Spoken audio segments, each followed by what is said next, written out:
Last question, Cleophas Bab. When you look at this demographic issue, when you look at this conflict now that is taking place, and certainly now we are in the midst of that debate now.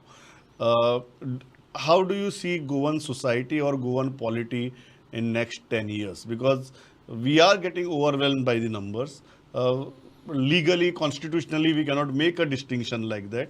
However, this is a reality, and demographically, we are turning into a very disadvantageous position every passing day.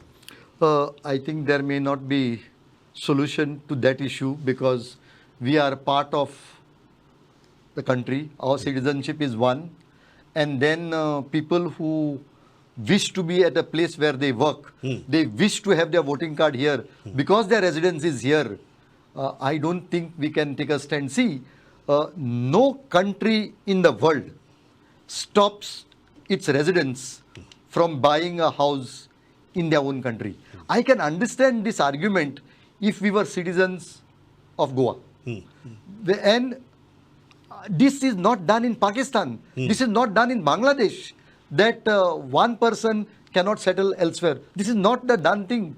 And if we are accepting our constitution, if we are accepting our federal entity, then we have to live with it.